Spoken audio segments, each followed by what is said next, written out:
Let me tell you something kind of surprising that's been bouncing around my brain lately. You ever notice how every so often there's this one thing, some new gadget, a weird trend, maybe a song or a movie that just seems to come out of nowhere and suddenly everyone's talking about it? Like one minute you're living your life, scrolling through your feed, and the next minute, boom, everybody's obsessed with fidget spinners or Wordle or that one TikTok dance you can't escape, even if you try. Well, lately, I've been hearing whispers about something that could be way bigger than any of those fads. Not just a meme or a viral video, but something that could actually shake up the way we live and move around, literally. I'm talking about these ultra-cheap Chinese electric cars, the ones you might have seen in headlines. This $5,000 Chinese car is about to wreck the US market. Sounds dramatic, right? But stick with me because there's a lot more to this story than just sticker shock. So, picture this. You're walking through a parking lot, maybe you're at Target or Trader Joe's, and you spot this tiny, boxy little car you've never seen before. It's cute, it's kind of futuristic, and you're thinking, what is that, a souped-up golf cart? But then you notice the price tag. 5 grand. 5,000 bucks for a brand new electric car. Not a used clunker, not a scooter with a roof, but an actual, honest-to-goodness car you can drive on the road. I mean, that's less than what some people spend on a used iPhone and a couple of Taylor Swift tickets these days. It sounds almost too good to be true, right? Now, before you start Googling how to import one of these things, let's take a step back and look at what's really going on here. Because honestly, the story behind these cars and what they could mean for the US is wild. It's got everything: global competition, politics, technology, even a little bit of culture clash. And yeah, maybe a little bit of fear too. Not the horror movie kind, but the kind that creeps in when something big is about to change and nobody's quite sure what's going to happen next. But first, let's talk about the cars themselves. The one that's getting all the attention right now is called the Wuling Hongguang Mini EV. It's a mouthful, I know. In China, they just call it the Mini EV. And get this, it's not some vaporware or concept car. This thing is real. It's on the road, and people are buying them by the hundreds of thousands. In fact, it's been one of the best-selling electric vehicles in China for a couple of years now. And when I say best selling, I mean it's outselling Teslas over there. Wild, right? The Mini EV is tiny, like really tiny. Picture a smart car, maybe even a little smaller. It's got 4 wheels, a roof, and a steering wheel. It'll get you around town, and that's about it. No frills, no fancy touchscreen, no "Hey Siri, play my driving playlist." But here's the thing. It works. It gets people from point A to point B, it's electric, and it's dirt cheap. In China, you can pick one up for the equivalent of about $5,000, sometimes less if you catch a good deal or qualify for a government subsidy. And it's not just the Mini EV. There's another one making waves called the BYD Seagull. Now, BYD is a huge name in China. Think of them as the Tesla of the East, but with a lot more variety. The Seagull is a little bigger, a little fancier, and it's still shockingly affordable. We're talking under $11,000 for a brand new electric hatchback with a decent range, like 190 to 250 miles on a charge. That's not just city driving. You could actually take a little road trip in this thing. Now, here's where it gets really interesting. In China, these cars are everywhere. They're not just for the rich or the tech-obsessed. They're for regular people, students, retirees, families who just need a second car to run errands. It's almost like what the Ford Model T did for America back in the day, making cars accessible to the masses. Except this time it's electric, it's cheap, and it's coming from the other side of the world. But, and this is a big but, none of these cars are actually for sale in the US. Not yet anyway. And that's where the drama starts. Because if you're an American automaker, Ford, GM, Tesla, you name it, these cheap Chinese EVs are basically your worst nightmare. Imagine you're selling a Chevy Bolt for $27,000 and suddenly there's a competitor offering something similar for a third of the price.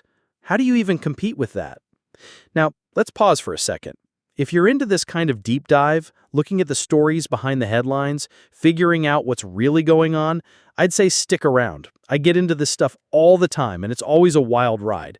So if you want more, you know what to do. Hit that subscribe button or whatever it is on your platform. No pressure, just saying. Okay, back to the story. So, why are these cars so cheap? I mean, $5,000 for a new car sounds like a typo, but it's not. There are a few reasons. First off, China is the world's biggest market for electric cars. They're making millions of these things every year, so they get all the benefits of scale. Think Costco, but for car parts. The more you make, the cheaper each one gets. Second, the Chinese government is all in on electric vehicles. They want to dominate this space, not just at home, but around the world. So they're throwing money at it. Subsidies, tax breaks, you name it. It's kind of like how we used to do with solar panels or wind farms, but on steroids. Third, labor costs in China are a lot lower than here. That's just a fact. It's not always comfortable to talk about, but it's true. And finally, companies like BYD are super efficient. They make their own batteries, their own chips, even their own seats. It's like if Apple made every single part of the iPhone themselves instead of outsourcing to a million different suppliers. But here's the catch. None of this matters if they can't actually sell these cars in the US. And right now, they can't. There are a bunch of reasons for that. First, there's a huge tariff, 27.5% on any car imported from China. That alone makes it almost impossible to sell a $5,000 car here for $5,000. By the time you pay the tariff, ship it across the ocean, and make it meet US safety standards, you're probably looking at double or triple the price. And then there's the whole issue of regulations. America has some of the toughest safety and emissions rules in the world. You can't just slap a seatbelt on and call it a day. These cars would need airbags, crash tests, all kinds of upgrades. That costs money, and it adds weight, which means you need a bigger battery, which costs even more money. You see where this is going. But here's what most people don't realize. Even after all those extra costs, these Chinese EVs would still be cheaper than almost anything else on the market. Like, let's say you take the BYD Seagull, make it meet all the US rules, pay the tariff, and ship it over. You're probably looking at, what, $12,000? Maybe $15,000 tops. That's still half the price of a Nissan Leaf or a Chevy Bolt. And that's what has the American car companies sweating. Now, some folks say, well, so what? If they're cheaper and just as good, let the best car win. That's the free market, right? But it's not that simple. There's a lot of fear, some of it justified, some of it maybe a little overblown, that if we open the floodgates to these cheap Chinese cars, it could wreck the US auto industry. Not just the big companies, but all the suppliers, the dealerships, the mechanics, millions of jobs all connected. It reminds me a little of what happened in the 1970s and 80s when Japanese cars started showing up in the US. At first, people laughed at them. They were small, they looked weird, and nobody thought Americans would buy them. But then gas prices shot up, and suddenly everyone wanted a Toyota or a Honda because they were cheap, reliable, and didn't guzzle gas. The American car companies had to play catch-up, and some of them never really recovered. I know some people see it differently, and I get why they'd think that. There's this idea that competition is good, that it forces everyone to get better. And I agree with that up to a point. But there's also a risk that if you let in super cheap imports without any rules, you end up hollowing out your own industry. It's not just cars. Look at what happened with steel or furniture or even toys. Once the jobs are gone, they don't come back. But here's the thing that really gets me. Why can't American companies make a $5,000 car? I mean, we invented the assembly line, right? We put a man on the moon.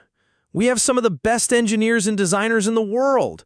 So why is it that the only people making truly affordable electric cars are in China? Part of it is just the way the system works. In the US, cars have gotten bigger, heavier, and way more complicated. Every new model has to have a million features, touchscreens, heated seats, lane keeping assist, you name it. And don't get me wrong, I love a good heated seat in the winter. But sometimes it feels like we've lost sight of the basics. Not everyone needs a rolling living room. Some people just want a cheap, reliable way to get to work or pick up groceries. And honestly, I think there's a cultural thing too. In America, cars are more than just transportation. They're status symbols. They're freedom. They're part of who we are. We grew up watching movies where the hero drives a muscle car or a pickup or some tricked-out sports car. The idea of driving a tiny, no-frills electric box, for a lot of people, that just doesn't fit the image. But here's what I wonder. Is that really true anymore? I mean, look at how much has changed in the last few years. Gas prices are all over the place, people are worried about the environment, and younger folks, especially in big cities, aren't as obsessed with cars as my parents' generation was. For a lot of people, a car is just a tool. If it's cheap, electric, and gets the job done, who cares if it doesn't have a V8 under the hood? And let's be real, most of us don't need a giant SUV or a pickup truck for our daily lives. We're driving to work, dropping the kids at school, maybe hitting up Costco on the weekend.